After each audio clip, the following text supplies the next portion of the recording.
साथियों,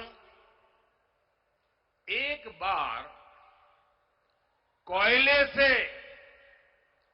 कालिख दूर हो सकती है, लेकिन कांग्रेस से करप्शन दूर नहीं हो सकता। इन परिवारवादियों के लिए करप्शन ही ऑक्सीजन है। बिना भ्रष्टाचार के ये लोग सियासत में सांस भी नहीं ले सकते। चुनाव से पहले बड़ी बड़ी घोषणाएं करना और चुनाव के बाद सिर्फ अपनी जेबें भरना, यही कांग्रेस का काम है। कर्नाटका को कांग्रेस ने अपना फैमिली एटीएम बना लिया है। पार्टी और परिवार के खर्चे पूरे करने के लिए कर्नाटका की जनता की मेहनत की कमाई यहां से सप्लाई की जा रही है। साथियों, जहां राज्य की सारी पूंजी कुछ लोगों का पेट भरने में, जेब भरने में, तिजोरी भरने में खपने लगती है, वहां सबसे पहले कुशासन, अव्यवस्था और अराजकता चारों तरफ, हर स्तर पे फैलना शुरू हो जाती है। इसलिए कांग्रेस ने चुनाव में जो वादे किए थे, उन्हें पूरा करना तो दूर, उल्टा कर्नाटका के हालात दिन पर दिन बदहाल होते जा रहे हैं। चुनाव में कांग्रेस ने मुफ्त बिजली का वादा किया था, लेकिन जवाब में जनता को बिजली की कटौती मिली, अंधेरा मिला। आज किसान पूछ रहे हैं कि जब बिजली ही नहीं है तो खेतों में पंप सेट कैसे चलेंगे। इन लोगों ने किसानों से एक और धोखा किया।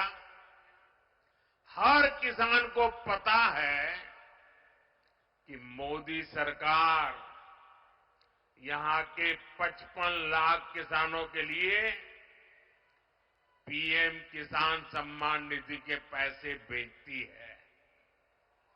ये योजना किसानों के लिए वरदान जैसी है। पहले बीजेपी की राज्य सरकार किसानों के इसमें 4,000 रुपये जोड़कर देती थी, लेकिन कांग्रेस वालों ने ये 4,000 रुपये देने का प्रावधान बंद कर दिया। साथियों, ये लोग युवाओं से बड़े बड़े वादे करके सरकार में बैठ गए, लेकिन आज ये उन्हीं युवाओं को उनकी स्कॉलरशिप रोक रहे हैं, स्कॉलरशिप में कटौती कर रहे हैं।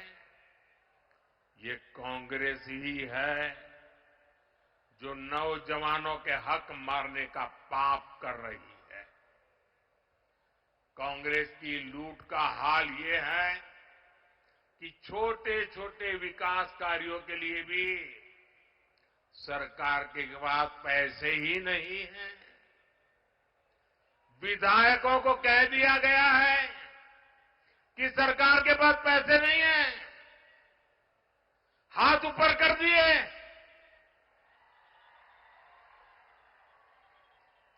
कलबुर्गी के मेरे भाइयों बहनों, मुझे बताइए,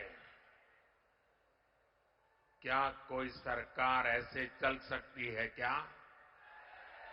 चल सकती है क्या? कर्नाटका का भला कर सकती है क्या? आपके सपने पूरे कर सकते हैं क्या? उनके वादे पूरे हो सकते हैं क्या? कांग्रेस भी ये जान चुकी है कि ये दोबारा सरकार नहीं बना पाएंगे।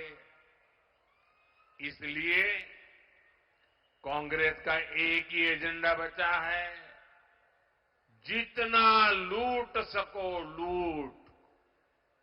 लूटो। क्या आप लूटने देंगे क्या? लूटने देंगे क्या? साथियों, अब राज्य सरकार इस तरह काम कर रही हो, आपको लूट रही हो, तो ये बहुत जरूरी है कि संसद में आपकी आवाज जरूर पहुंचे। कर्नाटका को लूट से बचाने के लिए सांसद के रूप में मुझे रक्षा कवच बनाना है, ताकि इन पे निगरानी रहे, हर पल मुझे दिल्ली में खबर रहे और कर्नाटक की जनता के लूटने के कारनामों को मैं रोक पाऊं। जब यहां कर्नाटका में ज्यादा संख्या में बीजेपी सांसद जीतेंगे, तो कांग्रेस की भ्रष्ट सरकार को डर करके रहना पड़ेगा, 7 बार सोचना पड़ेगा कि अब खबरें मोदी को पहुंच रही है। बीजेपी सांसद यहां कांग्रेस के कारनामों को लाख कोशिश करे कांग्रेस वाले, छिपाने नहीं देंगे। और इसलिए मुझे कर्नाटका से ज्यादा बीजेपी सांसदों को आशीर्वाद मिले, जनता जनार्दन के आशीर्वाद मिले, इसलिए मैं आपसे आपका ये सेवक प्रार्थना करने आया है। ಜಿ ಕನ್ನಡ ನ್ಯೂಸ್ ಈಗ ನಿಮ್ಮ ಮನೆಯಲ್ಲೇ ನೋಡಿ, ಎಲ್ಲ ಕೇಬಲ್ಗಳಲ್ಲಿ ಈಗ ಲಭ್ಯ. Sun direct 292, Jio TV 1334, U digital 162, city cable 51, GTPL 17, Abhishek cables 821, Rockline telecommunication 51, Shri Basaveshwara number 60, Vinayaka digital number 53, in digital number 896ರಲ್ಲಿ ನಿಮ್ಮಿಸ್ತದ ಜಿ ಕನ್ನಡ ನ್ಯೂಸ್ ನೋಡಿ ಆನಂದಿಸಿ.